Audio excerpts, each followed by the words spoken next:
Hello dear students. बच्चों, हम लोग अभी एटॉमिक स्ट्रक्चर चैप्टर में इलेक्ट्रोमैग्नेटिक वेव थ्योरी का पिछले वीडियो में हम लोगों ने स्टडी कर चुका है और अभी हम लोग स्टडी करेंगे इलेक्ट्रोमैग्नेटिक स्पेक्ट्रम। ठीक है, और मैं एक बार रिवाइज कर दूं कि कौन कौन से टॉपिक आपके पढ़ाई हो चुके हैं पीछे। तो सबसे पहले electron, proton, neutron, isotopes, isobars, isotones, isoelectronics, isodiaphers, isosteres, Dalton's atomic theory, Thomson atomic model, Rutherford atomic model, इन सारी चीजों को हम लोग शुरू के बेसिक में सब कुछ पढ़ चुके हैं। ठीक है, उसके बाद आपको पढ़ाया गया इलेक्ट्रोमैग्नेटिक वेव थ्योरी, फिर कैरेक्टरिस्टिक्स ऑफ वेव्स जिसमें wavelength, frequency, velocity of light, amplitude और वेव नंबर के बारे में स्टडी किए। उसके बाद हम लोग फिर पढ़े इलेक्ट्रोमैग्नेटिक वेव थ्योरी का लिमिटेशन। ठीक है, फिर डिफ्रैक्शन के बारे में इनिशियल इंफॉर्मेशन हम लोग सीखे, इंटरफेरेंस के बारे में समझे। ठीक है, तो जो पिछला वीडियो में आपको बताए थे कि limitation of electromagnetic wave theory या डिफ्रैक्शन या इंटरफेरेंस, और उसी में बताए थे ब्लैक बॉडी रेडिएशन, वो सारी चीज हमारे बहुत काम की नहीं है। उन सबों में से क्वेश्चन हमें जनरली नहीं पूछता है। ठीक है, नीट और जेईई मेंस में तो बिल्कुल नहीं, थोड़ा सा एडवांस में वो हमारे काम का चीज आ जाता है। ठीक है, तो उससे कोई बड़ा इशू नहीं है, क्योंकि सिलेबस में दिया हुआ रहता है, बुक्स में दिए रहते हैं, तो उसके बारे में जान लीजिए केवल। बहुत केमिस्ट्री में उसके बारे में कोई रॉकेट साइंस नहीं है जो बहुत ज्यादा परेशानी होगी, ऐसी कोई बात नहीं। ठीक है, तो जो हम लोग पीछे सबसे इंपॉर्टेंट टॉपिक एक स्टडी किए वो था इलेक्ट्रोमैग्नेटिक वेव थ्योरी और कैरेक्टरिस्टिक्स ऑफ वेव्स। ठीक है, और उसके पीछे जितना भी चीज पढ़े थे उसके पीछे वो सभी हमारे इंपॉर्टेंट ही थे। दूसरा इंपॉर्टेंट टॉपिक हम अभी स्टडी करेंगे इलेक्ट्रोमैग्नेटिक स्पेक्ट्रम। इलेक्ट्रोमैग्नेटिक स्पेक्ट्रम, ठीक है, क्या होता है इलेक्ट्रोमैग्नेटिक स्पेक्ट्रम, है ना। सबसे पहले हम चलिए इस टर्म को डिफाइन कर लेते हैं। इलेक्ट्रोमैग्नेटिक स्पेक्ट्रम टर्म को हम लोग डिफाइन कर लेते हैं। ये देखिए, है ना, when different electromagnetic radiations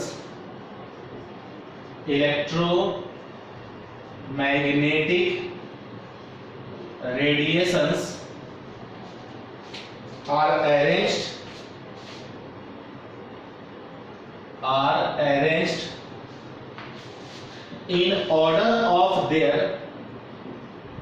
in order of their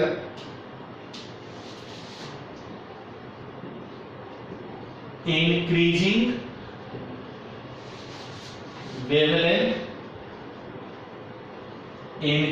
wavelength और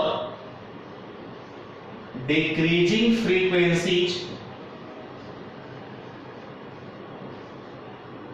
है ना। When different electromagnetic radiations are arranged in order of their increasing wavelengths or decreasing frequencies, comma, the complete spectrum obtained, is called electromagnetic spectrum. Electromagnetic spectrum, है ना। ये हो गया हमारा definition electromagnetic spectrum का। ध्यान से इसे एक बार पढ़िए कि जितने भी इलेक्ट्रोमैग्नेटिक रेडिएशंस हैं, जिसका नाम हमने पीछे एक दो बार बोला भी है ना, cosmic rays, gamma rays, X rays, ultraviolet rays, visible rays, infrared radiation, microwaves, radio waves, ये जो अभी हमने नाम लिया 8 इलेक्ट्रोमैग्नेटिक रेडिएशंस का, जब इन्हीं इलेक्ट्रोमैग्नेटिक रेडिएशंस को हम इंक्रीजिंग ऑर्डर ऑफ वेवलेंथ या डिक्रीजिंग ऑर्डर ऑफ फ्रीक्वेंसी में अरेंज करते हैं, हम उलट के भी बोल सकते हैं इंक्रीजिंग ऑर्डर ऑफ फ्रीक्वेंसी या डिक्रीजिंग ऑर्डर ऑफ वेवलेंथ, दोनों बात बोले, increasing order of wavelength, decreasing order of frequency, या इंक्रीजिंग ऑर्डर ऑफ फ्रीक्वेंसी तो डिक्रीजिंग ऑर्डर ऑफ वेवलेंथ। हम जानते हैं फ्रीक्वेंसी और वेवलेंथ इनवर्सली रिलेटेड है। तो अगर हम लोग वेवलेंथ के बढ़ते क्रम में अरेंज करते हैं तो सीधी सी बात है कि वही हमारा फ्रीक्वेंसी का डिक्रीजिंग ऑर्डर हो जाएगा, और अगर फ्रीक्वेंसी का इंक्रीजिंग ऑर्डर में अरेंज करेंगे तो वो हमारा वेवलेंथ का डिक्रीजिंग ऑर्डर हो जाएगा। ठीक है, तो जितने भी इलेक्ट्रोमैग्नेटिक रेडिएशंस हैं, जो भी इलेक्ट्रोमैग्नेटिक रेडिएशंस हैं, उनको केवल हम लोग अरेंज करते हैं बढ़ते और घटते क्रम में, उसके वेवलेंथ या फ्रीक्वेंसी के आधार पर। तो जब डिफरेंट इलेक्ट्रोमैग्नेटिक रेडिएशंस को हम लोग उसके वेवलेंथ और फ्रीक्वेंसी के बढ़ते या घटते क्रम में अरेंज कर देते हैं तो उसी अरेंजमेंट को ही इलेक्ट्रोमैग्नेटिक स्पेक्ट्रम कहा जाता है। बात समझ में आई क्या बोले सो? क्लियर इतनी बात? अब समझो इसमें होता क्या है, कौन कौन से रेडिएशन आते हैं, है ना? देखिए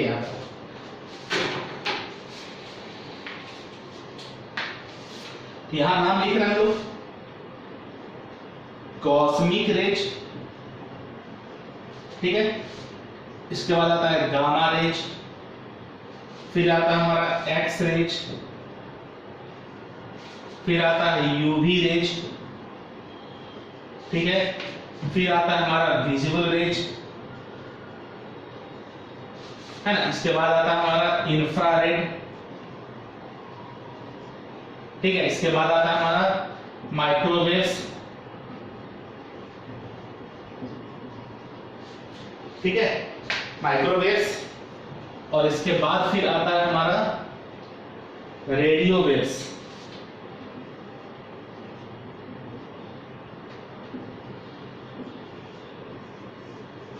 रेडियो वेव्स, ठीक है।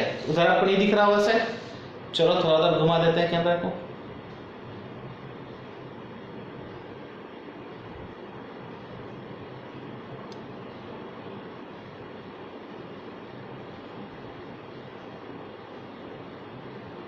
चलिए अब लगभग दिख रहा है आप लोगों को। तो cosmic rays, gamma rays, X rays, UV rays, visible rays, infrared, microwaves, radio waves, ठीक है। ये मैंने यहां पर कुछ इलेक्ट्रोमैग्नेटिक रेडिएशंस का नाम लिखा है। अब इसके बारे में समझो, है ना। ये कौन सा ऑर्डर है अभी जस्ट आपको 2 मिनट में पता चल जाएगा, ठीक है।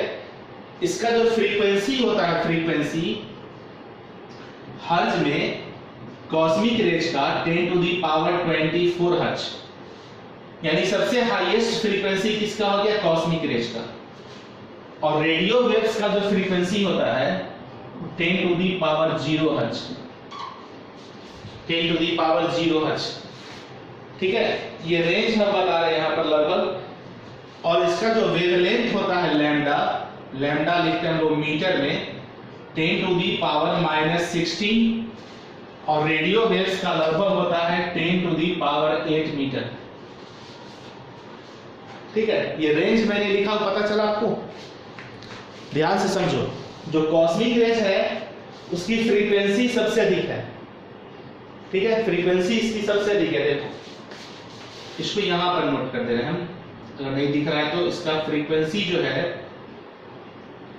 कॉस्मिक रेज का फ्रीक्वेंसी 10 टू दी पावर 24 हर्ज, और लैम्डा जो इसका होगा 10 टू दी पावर -16 मीटर, ठीक है।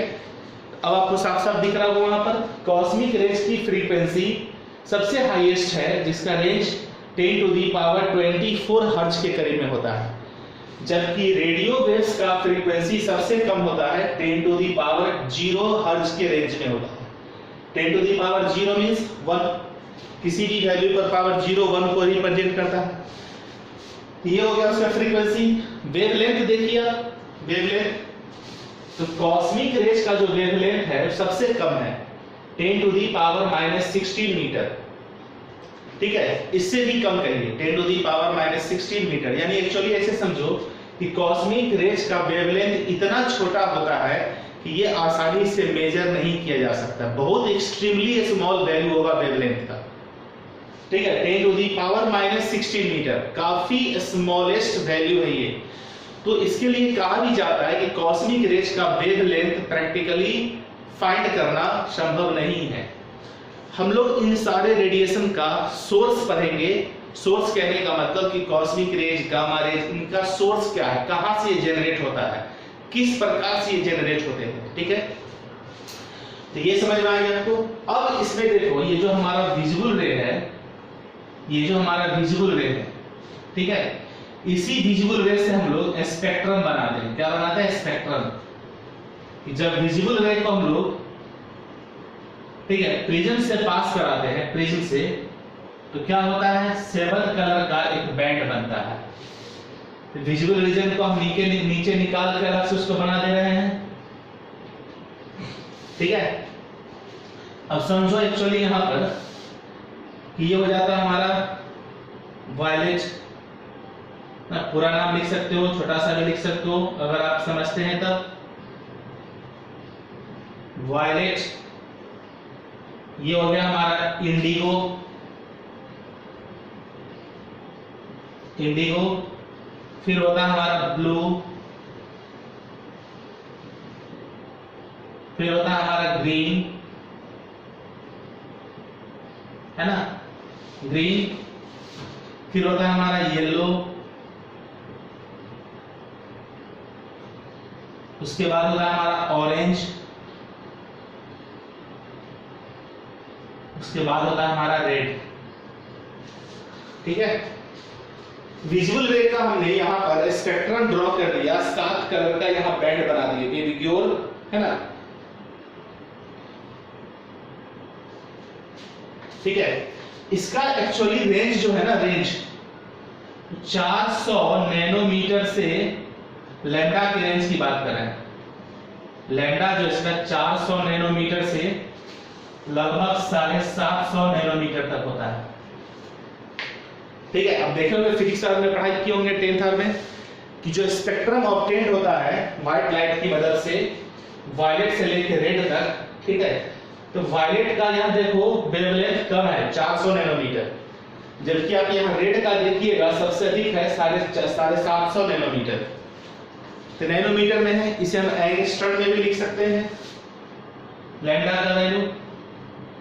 तो 4000 एंगस्ट्रम से 7500 एंगस्ट्रम लिख सकते हैं। तो आप देख रहे हैं यहां पर कि वायलेट का वेवलेंथ कम है जबकि रेड का वेवलेंथ अधिक है। ठीक है, तो इसका यहां पर वेवलेंथ लो है, लैम्डा यहां पर इसका लो है, इसका फ्रीक्वेंसी हाई होगा, फ्रीक्वेंसी हाई होगा, जबकि रेड का लैम्डा हाई है, इसका फ्रीक्वेंसी लो होगा।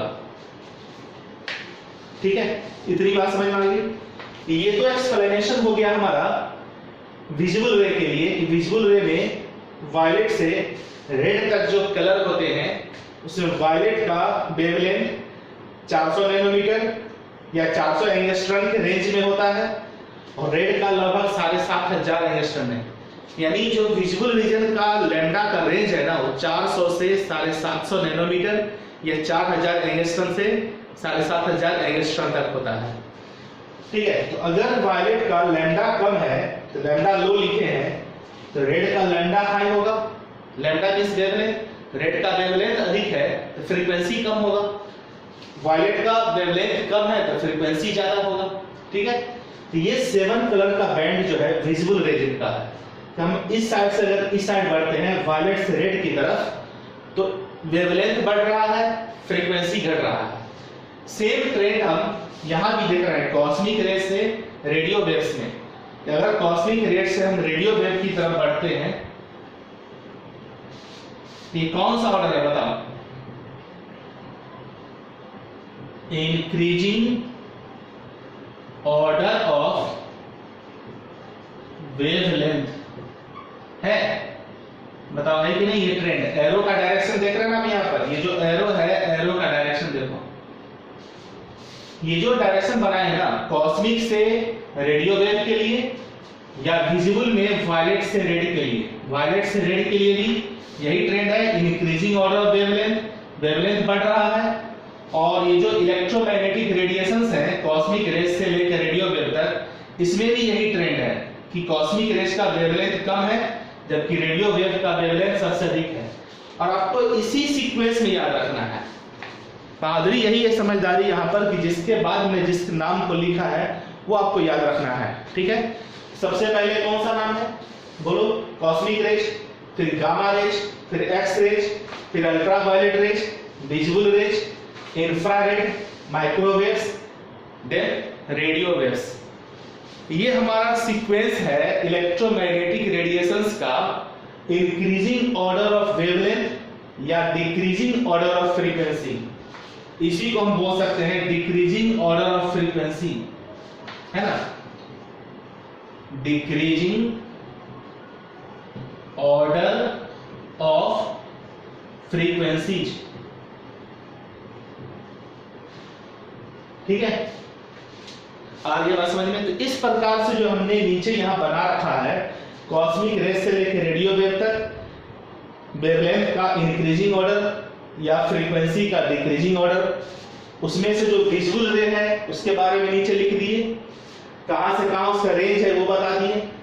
कॉस्मिक से लेकर के रेडियो वेव का रेंज क्या है फ्रीक्वेंसी का? 10⁻24 से 10⁻0 हर्ट्ज तक। और वेवलेंथ का रेंज क्या है कॉस्मिक से रेडियो वेव का? 10⁻16 मीटर से 10⁸ मीटर तक। अब रेडियो वेव का देख रहे हैं 10⁸ मीटर, यानी हो गया 10⁵ किलोमीटर, यानी 1,00,000 किलोमीटर। ये लैम्डा का वैल्यू है, इसका हो गया 10⁵ किलोमीटर, यानी 1,00,000 किलोमीटर। यानी रेडियो वेव्स जो होते हैं ना, रेडियो वेव्स जो हमें टीवी में या नेटवर्क, जो मोबाइल का नेटवर्क होता है, टीवी का प्रसारण होता है या रेडियो हम लोग सुनते हैं, जो रेडियो वेव्स होते हैं उनका वेवलेंथ समझ रहे हैं? वेवलेंथ, ये वेवलेंथ लिखा हुआ, वेवलेंथ किसको बोलते हैं? दो कंसेक्यूटिव क्रेस्ट के बीच के डिस्टेंस को। ये डिस्टेंस जो है 1,00,000 किलोमीटर तक हो सकता है रेडियो वेव का। ये डिस्टेंस सोचो, इतना बड़ा बड़ा वेव बनता होगा, ठीक है, उसके वेवलेंथ जो होंगे, दो कंसेक्यूटिव क्रेस्ट के बीच का डिस्टेंस 1,00,000 किलोमीटर तक हो सकता है रेडियो वेव से। बात समझ में आ रही है? वही कॉस्मिक रेज का देखो 10⁻16 है, ये काफी एक्सट्रीमली छोटा वैल्यू है ना? कॉस्मिक रेज के लैम्डा का वैल्यू बहुत छोटा है, रेडियो वेव के लैम्डा का वैल्यू देखो काफी बड़ा हो गया। ठीक है, क्लियर है बात? तो कॉस्मिक रेज का फ्रीक्वेंसी काफी हाई है, फ्रीक्वेंसी काफी हाई है, और ये कॉस्मिक रेज काफी एनर्जेटिक रेडिएशन है, काफी एनर्जेटिक। क्योंकि फ्रीक्वेंसी जिसका जितना ज्यादा होगा वो उतना ज्यादा एनर्जेटिक होगा। इसको आप ऐसे समझ सकते हो कि एनर्जी जो होता है वो फ्रीक्वेंसी के डायरेक्टली प्रोपोर्शनल और लैम्डा के इनवर्सली प्रोपोर्शनल। ये हम लोग आगे पढ़ेंगे नेक्स्ट वीडियो में। प्लैंक्स क्वांटम थ्योरी हम लोग को पढ़ना है। प्लैंक्स क्वांटम थ्योरी में वो रिलेशन आता है कि जिसकी फ्रीक्वेंसी जितनी अधिक होगी, जिस रेडिएशन का फ्रीक्वेंसी जितना अधिक होगा, वो उतना मोर एनर्जेटिक रेडिएशन होता है। ठीक है, तो आप देख रहे हैं यहाँ पर कि सबसे अधिक फ्रीक्वेंसी किसका है? कॉस्मिक रेज का, बहुत हाईएस्ट फ्रीक्वेंसी है। तो आप समझ सकते हैं कॉस्मिक रेज हाईली, एकदम हाईएस्ट से भी हाईएस्ट एनर्जेटिक रेडिएशन है वो। जबकि आप देख रहे हैं रेडियो वेव्स का फ्रीक्वेंसी काफी कम है, तो लेस एनर्जेटिक रेडिएशन है, यानी रेडियो वेव्स का एनर्जी सबसे कम होगा, वेवलेंथ सबसे ज्यादा होगा। जबकि कॉस्मिक रेज का एनर्जी काफी अधिक होगा और वेवलेंथ उसका सबसे छोटा यानी बहुत कम होगा। ठीक है, तो इस प्रकार जो हम अभी सीखे हैं पिछले 15-20 मिनट में कि ये जो रेडिएशंस है, डिफरेंट रेडिएशंस, जो मैंने नाम बोर्ड पर लिख रखा है, ये अरेंजमेंट जो आपको अभी बोर्ड पर दिख रहा है, इंक्रीजिंग ऑर्डर ऑफ वेवलेंथ या decreasing order of frequency, this arrangement is called electromagnetic spectrum. आपने यहाँ जो अरेंजमेंट ये देख रखा है बोर्ड पर मैंने बना रखा है, इसी अरेंजमेंट को क्या बोलते हैं? Electromagnetic spectrum. ठीक है, आ रही बात समझ में? चलो इतना तो नोट करो। उसमें एक और इंटरेस्टिंग चीज हम आपको सिखाते हैं, स्क्रीनशॉट ले इसका। चलिए देखना, इतना अगर नोट कर चुके हैं, अब आइए यहाँ पर थोड़ा सा इसको और हम इलेबरेट कर ले रहे हैं। ठीक है, कि एंगस्ट्रम में बताते हैं, लैम्डा को एंगस्ट्रम में लिख रहे हैं यहाँ पर। 3800 से लगभग 4300 एंगस्ट्रॉम का जो रेंज है वो वायलेट का होता है, और 4300 से 4500 एंगस्ट्रॉम जो है इंडिगो का रेंज है। 4500 से 4900 एंगस्ट्रॉम ब्लू का रेंज है, 4900 से 5500 का रेंज ग्रीन का है, 5500 से 5900 का रेंज येलो का है, 5900 से 6500 का रेंज ऑरेंज का, 6500 से लगभग 7600 एंगस्ट्रॉम का रेंज रेड का है। किसी किसी बुक में ना यही रेंज लिखता है लैम्डा का, 3800 एंगस्ट्रॉम से 7600 एंगस्ट्रॉम तक। जैसे इसको राउंड फिगर में 4000 से 7500 एंगस्ट्रॉम लिखते हैं, या 400 नैनोमीटर से 750 नैनोमीटर, ये राउंड फिगर में लिख लेते हैं हम लोग, ठीक है।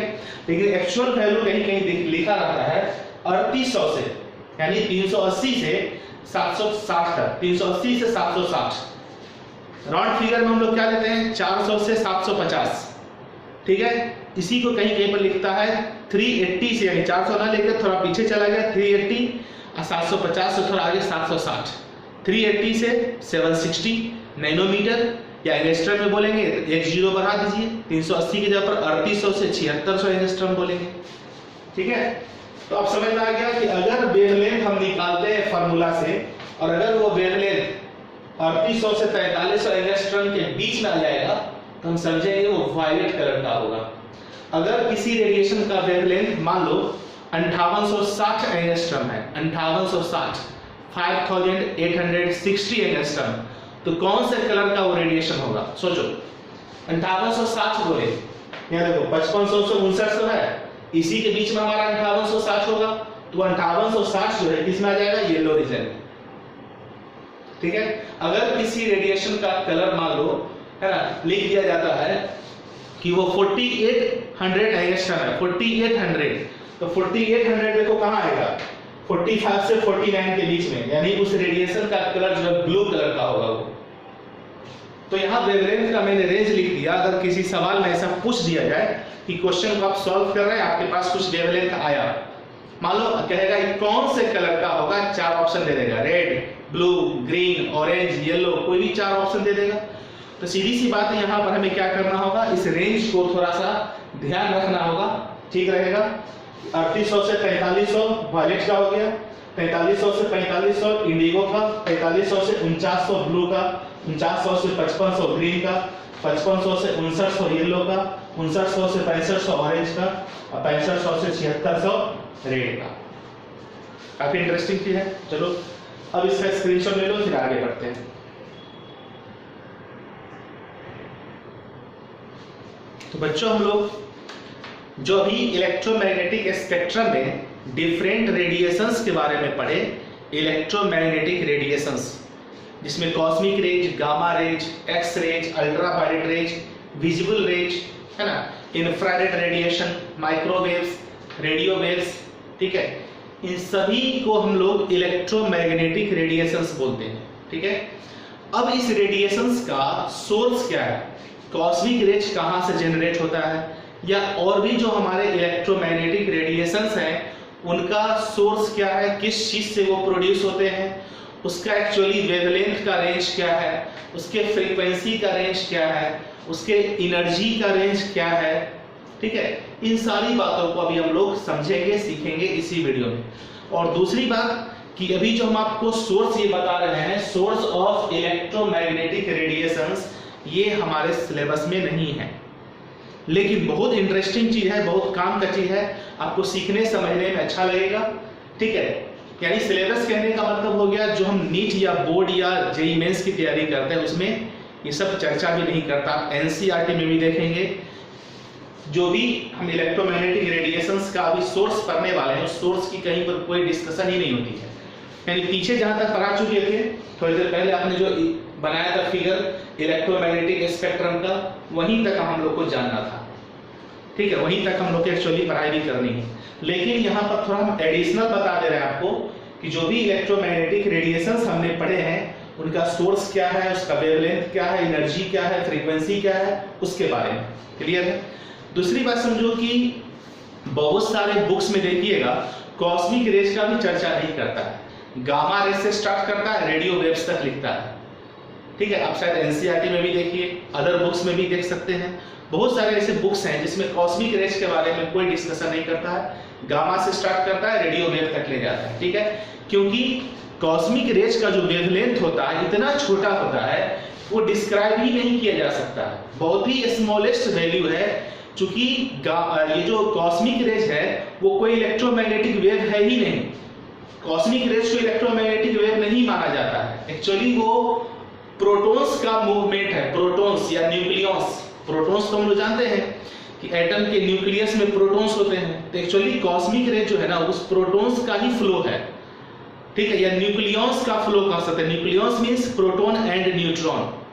तो एक्चुअली कॉस्मिक रेज जो है ना प्रोटॉन्स का या प्रोटॉन्स एंड न्यूट्रॉन्स का फ्लो है, वो कोई इलेक्ट्रोमैग्नेटिक वेव नहीं है, उसके वेव नेचर का डिस्क्रिप्शन नहीं है, उसके वेव नेचर को डिस्क्राइब नहीं किया जा सकता है। इसलिए अधिकांश बुक में हम लोग देखते हैं गामा रेज से स्टार्ट करता है, गामा रेज के रेंज से लेकर के रेडियो वेव के रेंज तक हम लोग जाते हैं, और जो गामा रेज का वेवलेंथ है उससे भी कम वेवलेंथ होता है कॉस्मिक रेज का, जो डिस्क्राइब ही नहीं किया जा सकता।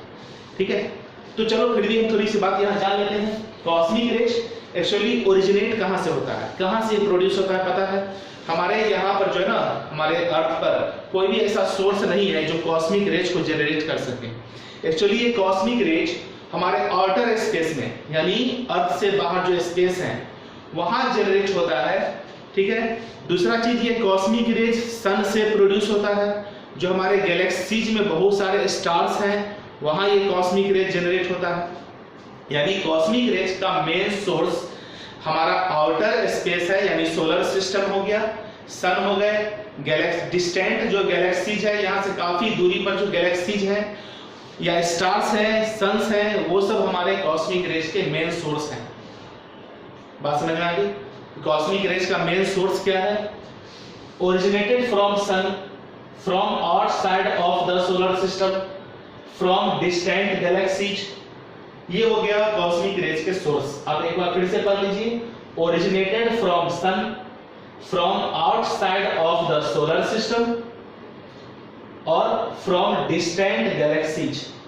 ठीक है, ये समझ में आ गई बात? कहां इसका सोर्स है पता चल गया? इसके लैम्डा का वैल्यू जो है 10 टू दी पावर -14 मीटर से भी कम होता है। वेवलेंथ जो है कॉस्मिक रेज का 10 टू दी पावर -14 मीटर से भी कम होता है। ठीक है, केवल ये सब डेटा है, जिस डेटा को अगर आप याद रखने में सक्षम हैं तो याद कर लीजिए, अच्छी बात है। इंफॉर्मेशन के लिए आप सब चीज को सीखते चलिए।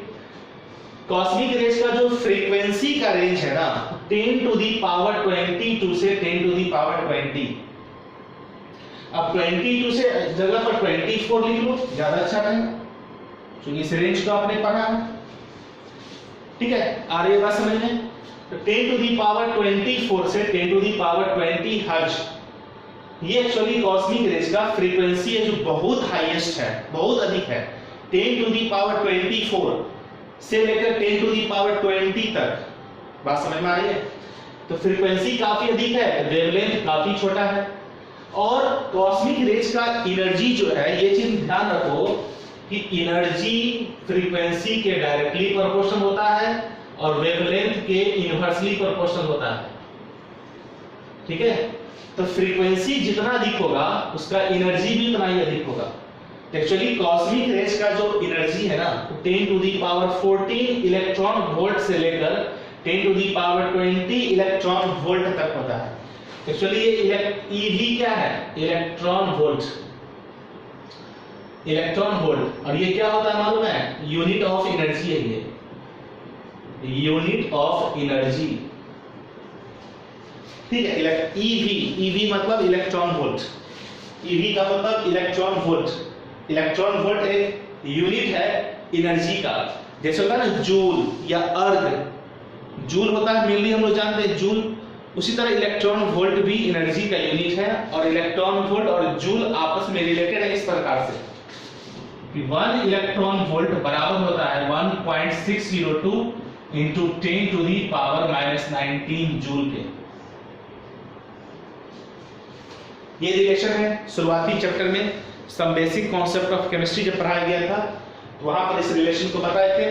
और दूसरा इंपॉर्टेंट चीज समझो, ये चैप्टर जो भी हम पढ़ रहे हैं सम एटॉमिक स्ट्रक्चर, इस चैप्टर में भी इस रिलेशन का बहुत बार इस्तेमाल होगा, इसलिए इसको याद कर ही लीजिए, ठीक है।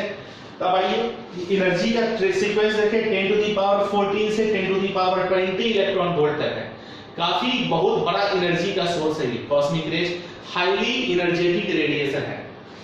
अब नोट करके देखो, एक लाइन लिखा है, actually cosmic rays are not electromagnetic waves. ये तो थोड़ी देर पहले समझाया कि cosmic rays actually electromagnetic waves है ही नहीं, है ना। And so are not described by wavelength, इसलिए कॉस्मिक रेज के वेवलेंथ को हम डिस्क्राइब नहीं कर सकते हैं, या कॉस्मिक रेज को हम वेवलेंथ के थ्रू डिस्क्राइब नहीं कर सकते हैं, क्योंकि वेवलेंथ इतना छोटा होता है उसे हम नेग्लेक्ट कर देते हैं, ठीक है। और ये बात समझ में, इसीलिए इतने छोटे वेवलेंथ होंगे कि वो नेग्लेक्ट किया जा सकता है, तो सीधी सी बात हम कहेंगे कि वो तो वेव प्रोड्यूस किया ही नहीं। सोचने वाली बात है कि वेवलेंथ किसको बोलते हैं, इसके बीच के डिस्टेंस को। ये डिस्टेंस जब रहेगा ही नहीं तो वो तो लीनियर हो जाएगा ना, क्योंकि ऐसे रहेगा मान लो तो कुछ ना कुछ तो वेवलेंथ होगा। वेवलेंथ जीरो होने का मतलब है कि लीनियर लाइन, ठीक है। यानी इसका मतलब है कि कॉस्मिक रेज के वेवलेंथ इतने छोटे होते हैं कि उसके रेडिएशन को हम वेव्स के रूप में एज्यूम ही नहीं करेंगे, एक लीनियर लाइन उसे हम समझ लेंगे, ठीक है। वेवलेंथ से थ्रू, वेवलेंथ के थ्रू हम कॉस्मिक रेज को डिस्क्राइब नहीं कर सकते हैं।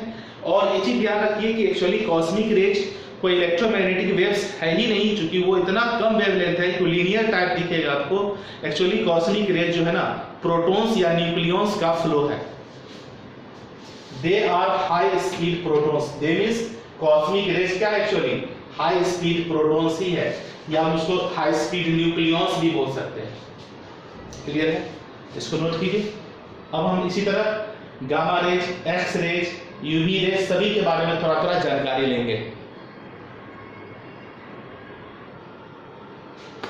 तो बच्चों, अभी हम लोग कॉस्मिक रेज का डिफरेंट डिटेल डिस्कशन किए, एक्चुअली वो ओरिजिनेट कहां से होता है, ठीक है। और उसके बारे में बताया आपको कि वो एक्चुअली इलेक्ट्रोमैग्नेटिक वेव्स नहीं है हमारा कॉस्मिक रेज, क्योंकि उसका वेवलेंथ इतना कम होता है तो उसको मेजर ही नहीं कर सकते हैं, तो वो रेडिएशन लीनियर आपको दिखेगा। तो एक्चुअली वो क्या है, हाई स्पीड प्रोटॉन्स है या हाई स्पीड न्यूक्लियॉन्स होता है कॉस्मिक रेज, ठीक है। इसके अलावा हमारे पास और भी इलेक्ट्रोमैग्नेटिक रेडिएशंस है, एक एक करके मैंने यहाँ पर सभी के बारे में लिखा है। Gamma rays, X rays, ultraviolet rays, visible rays, infrared, है ना।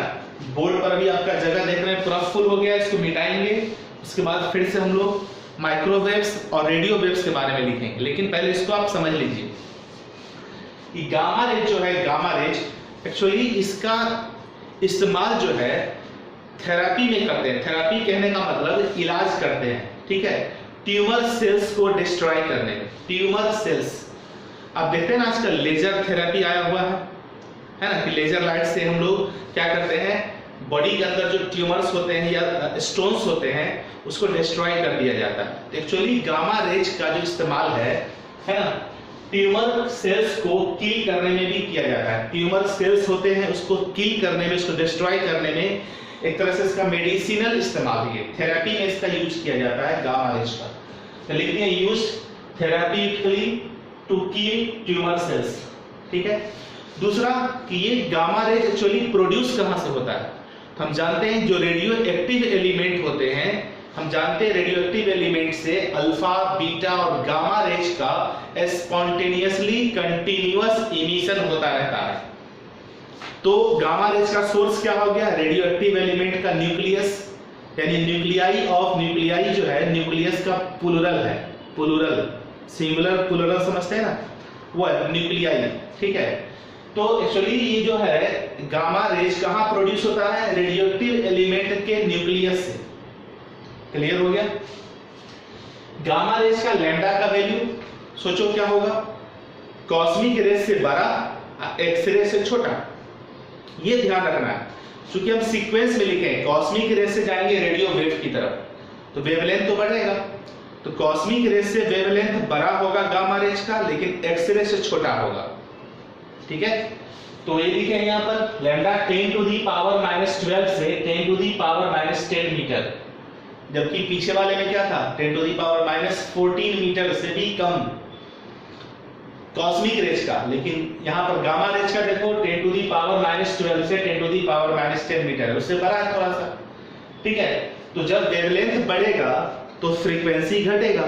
तो कॉस्मिक रेज का फ्रीक्वेंसी आपने क्या लिखा था 10 टू दी पावर 24 से 10 टू दी पावर 20 तक, तो गामा रेज का फ्रीक्वेंसी कॉस्मिक रेज से कम होगा, 10 टू दी पावर 20 से 10 टू दी पावर 18। वेवलेंथ बढ़ा तो फ्रीक्वेंसी घट गया कॉस्मिक रेज के रिस्पेक्ट में। ये कंपैरिजन हम यहां कर रहे हैं इसको कॉस्मिक रेज से, और इसका एनर्जी होगा 10 to the power 8 electron volt से 10 to the power 14 electron volt, जो कि कॉस्मिक रेज से कम एनर्जेटिक है। कॉस्मिक रेज के एनर्जी का सीक्वेंस देखिए, तो जो भी यहां लिखा हुआ है पेन और कॉपी लेके बैठिए, नोट करते चलिए, कंपैरिजन करने में आसानी होगी। एक्स रेज के बारे में देखो, एक्स रेज एक्चुअली प्रोड्यूस कहां से होता है मालूम है कि जब हम हाई स्पीड मूविंग इलेक्ट्रॉन की बात करें, stream of high moving electron, जब हम इस इलेक्ट्रॉन के स्ट्रीम को किसी मेटल सरफेस पर स्ट्राइक कराते हैं, तो जब ये इलेक्ट्रॉन हाई स्पीड से इस हार्ड मेटल के सरफेस पर स्ट्राइक करता है, तो स्ट्राइक करने के बाद जो यहां से रे रिफ्लेक्ट होगा, उसी रे को एक्सरे कहा गया। कि जो पहली बार साइंटिस्ट ने एक्सपेरिमेंट किया था, तो इस तरह का एक्सपेरिमेंट कि हार्ड मेटल है, इसको हम लोग टारगेट बोलते हैं, टारगेट, ठीक है। जब इस टारगेट पर stream of electron, high moving stream of electron strike कराया गया, तो यहां से रेडिएशन निकला। उस रेडिएशन के बारे में उस साइंटिस्ट को भी नहीं पता था, क्योंकि ये जो एक्सपेरिमेंट हुआ एक्सीडेंटल हुआ, तो उसको पता नहीं था, तो उसने इस रेडिएशन का नाम एक्स-रे रख दिया। जैसे हम जानते हैं एक्स-रे, कुछ नहीं पता तो मान लेते हैं एक्स वाई जेड, तो उस तरह साइंटिस्ट को भी इस रेडिएशन के बारे में कुछ नहीं पता था। जस्ट एक्सीडेंटल ये डिस्कवरी था इस प्रकार का कि मेटल टारगेट पर जब हम स्ट्रीम ऑफ इलेक्ट्रॉन से स्ट्राइक कराते हैं तो रेडिएशन इमिट होता है। लोगों को इसके बारे में नहीं जानकारी थी, तो उसने इसका नाम एक्सरे रख दिया। इस प्रकार एक्सरे का प्रोडक्शन कैसे हुआ पता चला। दूसरी बात है इसका लैम्डा देखो, इससे इसका लैम्डा बढ़ जाएगा। ये 10 टू दी पावर -12 से -10 तक है, इसका 10 टू दी पावर -10 से -9 तक होगा। इससे इसका लैम्डा बढ़ गया, लैम्डा बढ़ेगा तो फ्रीक्वेंसी घटेगा। इसके फ्रीक्वेंसी को देखो 10 टू दी पावर 20 से 10 टू दी पावर 18, जबकि इसका फ्रीक्वेंसी 10 टू दी पावर 18 से 10 टू दी पावर 17। तो ऐसे समझो कि अगर हम गामा रेज से बढ़ रहे हैं ना आगे की तरफ, तो वेवलेंथ बढ़ता जाएगा, फ्रीक्वेंसी घटता जाएगा, एनर्जी घटता जाएगा। रिपीट कर दे रहे हैं, कॉस्मिक रेज से हम नीचे बढ़ेंगे, X rays, gamma rays, X rays, ultraviolet rays, visible rays, infrared की तरफ बढ़ेंगे ना, तो वेवलेंथ बढ़ेगा, फ्रीक्वेंसी घटेगा, एनर्जी घटेगा। ये हो गया एनर्जी का। यहाँ सीक्वेंस देखो कितना लिखा हुआ है, 10 टू दी पावर 3 से 10 to the power 5 electron volt तक एक्सरे का। अल्ट्रावायलेट रेज मेनली कहां से प्रोड्यूस होता है, सनलाइट। हम जानते हैं सनलाइट से यूवी रेडिएशन आता है। आपको आपके गार्जियन, आपके टीचर मना करते हैं कि खुली हुई आंखों से सन को नहीं देखना है, ठीक है, क्योंकि वहां से आने वाली अल्ट्रावायलेट रेडिएशंस या अदर कोई भी रेडिएशंस हमारे आंख के लेंस को खराब कर सकती है, ठीक है। तो एक तो सनलाइट हो गया अल्ट्रावायलेट रेडिएशन का सोर्स, दूसरा हमारे लेबोरेटरी में भी इसका सोर्स है। जो आर्क लैंप होता है, एक प्रकार का लैंप है हमारे लेबोरेटरी में, आर्क, ARC, आर्क लैंप। उस आर्क लैंप से भी अल्ट्रावायलेट रेडिएशन प्रोड्यूस होता है। उस आर्क लैंप में अंदर में, ठीक है, जेनॉन गैस भरा हुआ रहता है या मरकरी का वेपर भरा हुआ रहता है, मरकरी वेपर या जेनॉन गैस उस आर्क लैंप में। तो उससे हमारा जनरेट होता है यूवी रेज। यूवी रेज का हम दो सोर्स पर है, एक तो आर्क लैंप इन लेबोरेटरी, दूसरा सनलाइट, ठीक है। इसके लैम्डा को देखो 100 नैनोमीटर से 400 नैनोमीटर के बीच में। विजुअल रे कहां से स्टार्ट होता है, 400 नैनोमीटर से आगे स्टार्ट ही होता है। तो 400 नैनोमीटर से 750 नैनोमीटर तो विजुअल का है, तो सीधी सी बात है अल्ट्रावायलेट का उससे कम होगा। अल्ट्रावायलेट फिर विजिबल तब ना इंफ्रारेड, तो वेवलेंथ तो बढ़ते जाएगा। अल्ट्रावायलेट का वेवलेंथ विजुअल रीजन से कम होता है, ठीक है। तो इसका वेवलेंथ देखो बढ़ते जा रहा है, फ्रीक्वेंसी घटते जाएगा। इसका फ्रीक्वेंसी कितना है, 10 टू दी पावर 17 से 0.75 into 10 to the power 17 तक, ठीक है। एक्चुअली देखो यहाँ पर जो है ना, ये जो फ्रीक्वेंसी होता है एक्सरेज का, एक्चुअली वो 300 इंटू इतना होता है ना, से लेकर के 300 इंटू इतना तक, ठीक है। एक्चुअली 300 है, लेकिन चूंकि अब सब में 300 लिखेंगे तो बहुत ज्यादा याद करना पड़ेगा, उसको हम राउंड फिगर में 300 को साइड कर देते हैं, ठीक है। इससे देखो यहाँ पर घट गया 300 इंटू 10 टू दी पावर 18 से 300 इंटू 10 टू दी पावर 17 तक है एक्स रेज का, जबकि यूवी रेज का देखो 3 इंटू 10 टू दी पावर 17 से 0.75 इंटू 10 टू दी पावर 17 तक। एक छोटा सा रेंज है, यहाँ भी पावर 17 है, यहाँ भी 17 है, लेकिन यहाँ 3 है इसके फैक्टर में, यहाँ 0.75 है। ये रेंज हो गया हमारे फ्रीक्वेंसी का अल्ट्रावायलेट रेडिएशन के लिए। तो फ्रीक्वेंसी घट गया तो इसका एनर्जी भी देखो इससे कम होगा। एक्सरे का एनर्जी कितना है 10 टू दी पावर 3 से 10 to the power 5 electron volt, जबकि अल्ट्रावायलेट रेडिएशन का एनर्जी क्या है 3.1 से 10 टू दी पावर 3 तक। इसका जो लोअर है, इसका जो हायर है, इसका जो सबसे कम एनर्जी है अल्ट्रावायलेट का, उसका सबसे हाईएस्ट एनर्जी है, ठीक है। अब इधर विजुअल रेज क्या है, emitted from sun, stars, lamps, filament of bulb। Visual रे मतलब क्या है, केवल विजुअल रे ही है वैसा इलेक्ट्रोमैग्नेटिक वेव्स जिसे हम अपनी आंखों से देख सकते हैं। तो the only electromagnetic wave we can see, देखिए the only electromagnetic waves we can see, visual ray ही हम लोग देखते हैं। यानी विजुअल रे से जिसका वेवलेंथ कम है अल्ट्रावायलेट या गामा रेज, या जिसका ज्यादा है इंफ्रारेड, माइक्रोवेव्स, रेडियोवेव्स, इन सभी को हम नहीं देख पाते हैं। किसको देखते हैं, केवल विजुअल रेडिएशन को। इसके लैम्डा का रेंज 400 से 750 नैनोमीटर, फ्रीक्वेंसी का range 0.75 into 10 to the power 17 से 0.4 into 10 to the power 17 तक, और एनर्जी है 1.8 इलेक्ट्रॉन वोल्ट से 3.1 इलेक्ट्रॉन वोल्ट तक।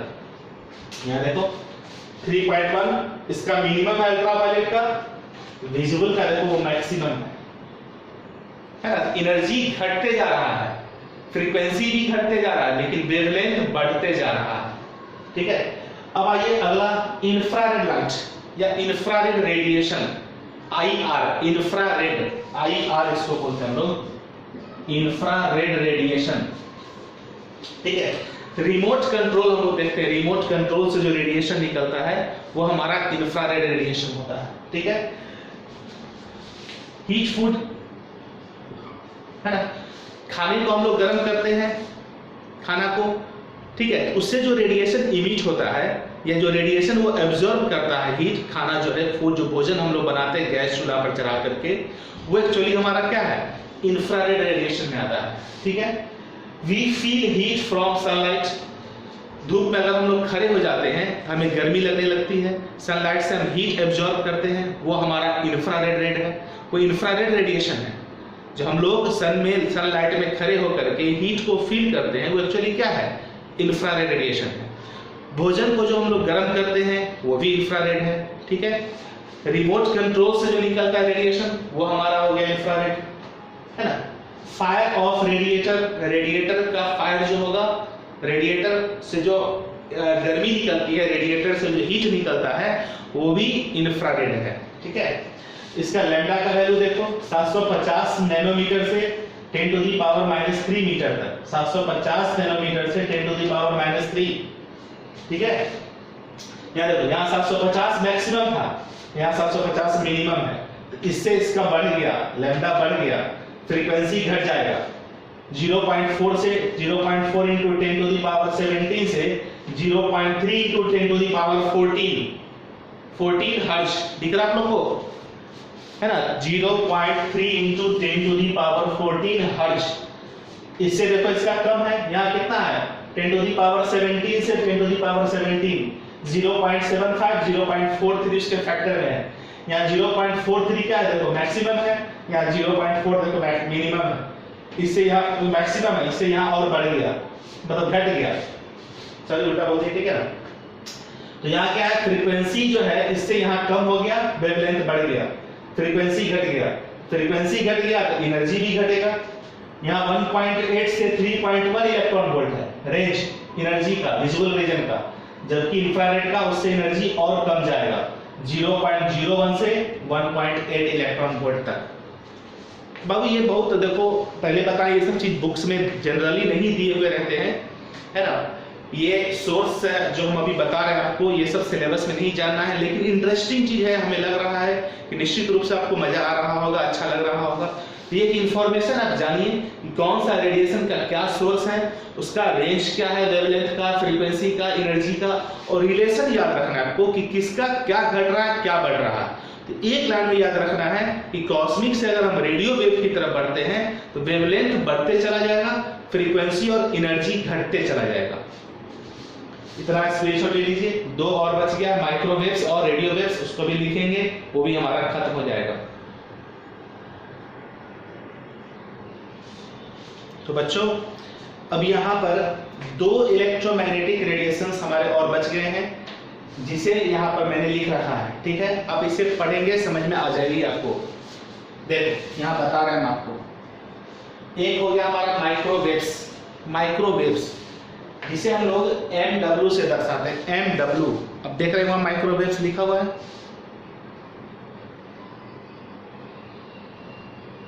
क्लियर है। अब यहां पर देखो साफ साफ दिख रहा है माइक्रोवेव्स MW, ठीक है। तो माइक्रोवेव्स का वेवलेंथ है वो बड़ा होगा किसकी तुलना में, जो पीछे हम लोग पढ़ चुके हैं उसके रिस्पेक्ट में। तो पीछे वाले सारे वेवलेंथ को हम लोग बहुत ही स्मॉल यूनिट में मेजर कर रहे थे, नैनोमीटर में या उससे भी छोटे यूनिट में, ठीक है। तो यहाँ पर जो माइक्रोवेव्स का लैम्डा होगा उसे हम सेंटीमीटर या मीटर में मेजर कर सकते हैं, सेंटीमीटर या समथिंग मीटर में, ठीक है। तो लिख दिए lambda can be measured in centimetre, उसके लैम्डा को हम लोग सेंटीमीटर में भी मेजरमेंट कर सकते हैं, ठीक है। माइक्रो ओवन हम लोग घर में देखते हैं, माइक्रो ओवन घर में जाते हैं या दुकान पर जाते हैं, पेस्ट्री देखते हैं, पेस्ट्री या पेटी जो हम लोग खाते हैं, तो उसको माइक्रो ओवन में या घर में भी कोई चीज है हीट करने के लिए हम लोग माइक्रो ओवन का इस्तेमाल करते हैं। तो माइक्रो ओवन में जो हम लोग फूड को हीट करते हैं, तो माइक्रो ओवन से जो रेडिएशन निकलता है वो हमारा माइक्रोवेव्स ही है, ठीक है। एक सोर्स हो गया हमारा माइक्रो ओवन, ठीक है। और देखो एक्चुअली माइक्रोवेव्स का इस्तेमाल कहाँ होता है वो समझो। माइक्रोवेव्स को हम MW लिखे हैं, MW यानी microwaves are good for transmitting information from one place to another because microwave energy can penetrate light, rain, snow, cloud and smoke, ठीक है। यानी माइक्रोवेव्स का जो यूज होता है वो इंफॉर्मेशन को एक जगह से दूसरे जगह ट्रांसमिट करने में इसका यूज होता है। यानी कोई इंफॉर्मेशन है, जैसे मान लो हमें टेलीफोन से कहीं बात करनी रहती है, ठीक है, या कंप्यूटर से कोई डेटा हम दूसरे कंप्यूटर में भेजना चाहते हैं, है ना, तो माइक्रोवेव्स ही ये काम करता है। आ रही बात समझ में, ठीक है, कि माइक्रोवेव्स क्या है, इंफॉर्मेशन को ट्रांसमिट करता है एक जगह से दूसरे जगह पर, है ना। जैसे टेलीफोन कॉल्स जो होते हैं तो हमारी बातें दूसरे जगह तक जाती हैं, टेलीफोन की सर्किट की बात करें, या एक कंप्यूटर से दूसरे कंप्यूटर में डेटा ट्रांसफर करना हो, ठीक है, तो ये माइक्रोवेव्स ही इस काम को करता है। क्योंकि माइक्रोवेव्स जो है वो लाइट को भी पेनिट्रेट कर जाता है, रेन को भी पेनिट्रेट कर सकता है, स्नो को भी पेनिट्रेट करता है, स्मोक को पेनिट्रेट करता है, क्लाउड को भी पेनिट्रेट कर सकता है। मतलब स्नो हो, क्लाउड हो, स्मोक हो, रेन हो, लाइट हो, सब को पार कर जाता है माइक्रोवेव्स, ठीक है। Used in remote sensing, remote में जो सेंसर लगे हुए होते हैं उस सेंसिंग जो करता है, रिमोट सेंसर की तरह एक्ट करता है, वो भी हमारा माइक्रोवेव्स ही है, रिमोट सेंसर, ठीक है। वेदर का जो फोरकास्ट होता है, आप देखते हैं कि जो बहुत सारे न्यूज चैनल हैं या फिर हमारे जो साइंटिस्ट हैं जो यूनिवर्सिटीज में रहते हैं, वो पहले से बता देते हैं कि फलाने डेट को भाई ये होने वाला है, भूकंप आने वाला है, या इतनी सारी बारिश होने वाली है, या वज्रपात होने वाला है, या लाइटनिंग, बहुत सारी बातों को पहले से हमारे पास घटना रहती है। तो उसमें जो रडार होता है ना, रडार जो उसकी वेदर फोरकास्ट करता है, वेदर के बारे में इंफॉर्मेशन कलेक्ट करता है, उस रडार में भी माइक्रोवेव्स का इस्तेमाल होता है, ठीक है। तो used for radar in weather forecast, यानी वेदर फॉरकास्ट में भी रडार के लिए इसका इस्तेमाल होता है।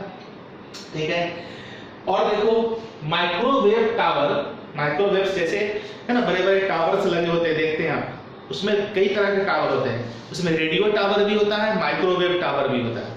तो माइक्रोवेव टावर का क्या काम है वो समझो, कि microwave tower can transmit information like telephone calls and computer data from one city to another. अभी तो ऊपर इस चीज को बताया है कि एक्चुअली माइक्रोवेव्स है ना, वो इंफॉर्मेशन को ट्रांसमिट करता है एक जगह से दूसरे जगह से, और माइक्रोवेव का जो एनर्जी होता है, माइक्रोवेव एनर्जी, वो लाइट हो, रेन हो, स्नो हो, क्लाउड हो, स्मोक हो, सबको पेनिट्रेट कर सकता है। यानी माइक्रोवेव टावर जो है वो इंफॉर्मेशन को ट्रांसमिट करता है, जैसे टेलीफोन कॉल्स हो गया या कंप्यूटर डेटा हो गया, एक जगह से दूसरे जगह कंप्यूटर डेटा हम लोग ट्रांसफर करते हैं। ठीक है, इसका लैम्डा का वैल्यू 10 टू द पावर -5 से 10 टू द पावर -1 मीटर के रेंज में है, जो कि पीछे जो पढ़े थे हम लोग इंफ्रारेड उससे ज्यादा है लैम्डा का वैल्यू, लेकिन फ्रीक्वेंसी और एनर्जी इंफ्रारेड से कम होगा। फ्रीक्वेंसी कितना है, 300 इंटू 10 टू दी पावर 9 से 10 to the power 9, 300 into 10 to the power 9 से 10 to the power 9 hertz.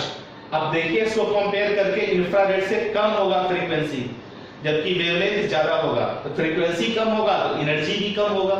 Energy का रेंज क्या है, 10 to the power -5 electron volt से 0.01 इलेक्ट्रॉन वोल्ट तक। ठीक है, अब देखो लास्ट है हमारा रेडियो वेव्स, इसके बारे में जरा समझिए। रेडियो वेव्स क्या है, जो हम लोग रेडियो देखते हैं, टेलीविजन देखते हैं, जो रेडियो का प्रसारण होता है, रेडियो मिर्ची, रेडियो धमाल, तो रेडियो धमाल हो, रेडियो मिर्ची हो, डिफरेंट टाइप्स के जितने भी रेडियो स्टेशंस हैं, या हमारे देश के प्रधानमंत्री मोदी जी रेडियो पर मन की बात करते हैं। ठीक है, तो जो भी इस तरह से ब्रॉडकास्ट किया जाता है, रेडियो पर जो भी प्रसारण होता है, तो वहां जो रेडियो स्टेशन से वेव प्रोड्यूस होता है वो सब रेडियो वेव्स कहलाते हैं। ठीक है, जो भी रेडियो स्टेशन होगा वहां से तो कुछ तो ब्रॉडकास्ट फॉरकास्ट किया जा रहा है, जिससे कि वो हमारे रेडियो तक पहुंचता है।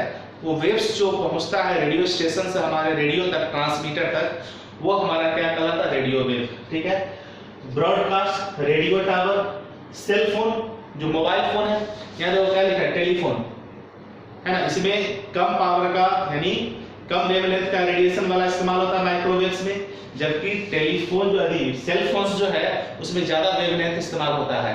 रेडियो वेव का वेवलेंथ माइक्रोवेव से ज्यादा होता है। ठीक है, तो सेल फोन हो गया। सैटेलाइट, सैटेलाइट तो हम लोग समझते हैं, सैटेलाइट से हम लोग कई सारी इंफॉर्मेशन को कलेक्ट करते हैं, तो सैटेलाइट हो गया, रडार हो गया, है ना, हाई, ये हो गया लो वेवलेंथ का रडार, इसमें हम लोग हाई वेवलेंथ वाला रडार इस्तेमाल करते हैं रेडियो वेव में। रेडियो टावर हो गया, सेल फोन का टावर हो गया, सैटेलाइट हो गया, रडार हो गया, इस सब रेडियो वेव्स के अंतर्गत आता है।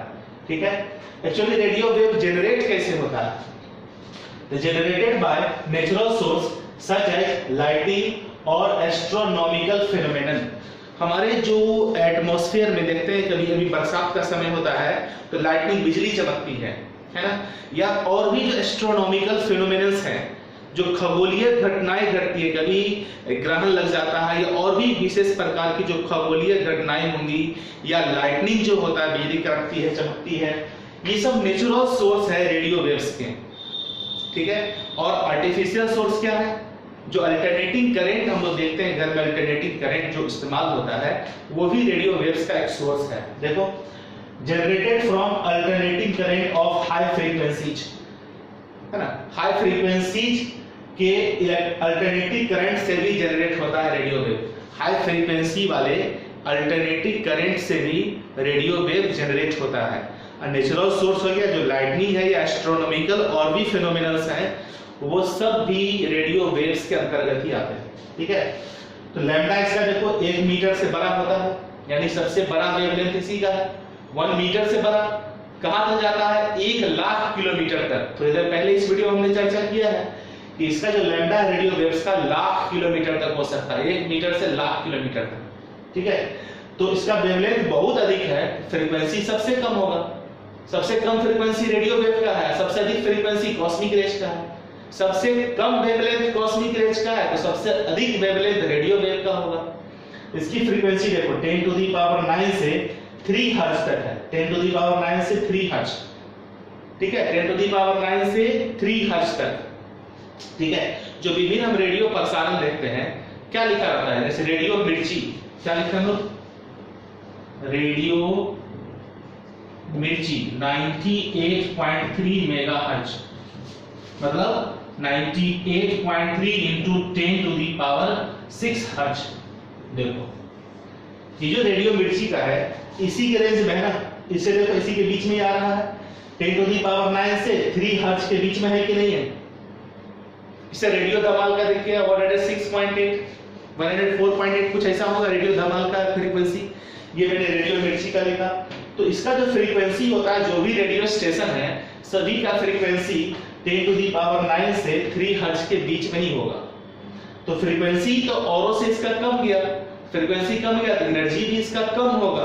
तो कितना होता है इसका energy, 10 to the power -5 electron volt से भी कम, लेस देन एनर्जी जो होगा 10 to the power -5 electron volt से भी कम। क्लियर है। तो इस प्रकार से जितने भी इलेक्ट्रोमैग्नेटिक रेडिएशंस थे उनका मैंने यहाँ पर डिटेल एक्सप्लेनेशन कर दिया, लेकिन इतने डिटेल एक्सप्लेनेशन में हमें जाने की आवश्यकता नहीं थी। लेकिन चूंकि ये इंटरेस्टिंग चीज है, जीके का चीज है, हमारे नॉलेज को बढ़ाएगा, बहुत सारी इंफॉर्मेशन ऐसे जो हमें जानना चाहिए, ठीक है। बोर्ड या नीट के पॉइंट ऑफ व्यू से बहुत इंपॉर्टेंट नहीं हो सकता, लेकिन मे बी आईआईटी में समटाइम्स इससे क्वेश्चन पूछा जा सकता है। इस इंफॉर्मेशन को आप कलेक्ट करके रखिए, कोई बड़ी बात नहीं, बहुत सारी चीज़ों को हम लोग पढ़ते हैं, इतने बड़े सिलेबस है ना, जो इतना सारा चीज़ हम लोग को पढ़ना है, तो उसमें थोड़ा सा और इंक्लूड हो जाएगा तो कोई दिक्कत नहीं है। जानकारी कभी भी हानिकारक नहीं हो सकती है, ठीक है। जितना अधिक पढ़ेंगे सीखेंगे उतनी अच्छी बात है। अगर आप कैपेबल हैं, याद करने में, समझने में इंटरेस्टिंग लग रहा है तो आप समझिए इस चीज़ को, ठीक है। मेहनत तो करना होगा, मेहनत से भागेंगे नहीं होगा। Okay, thank you.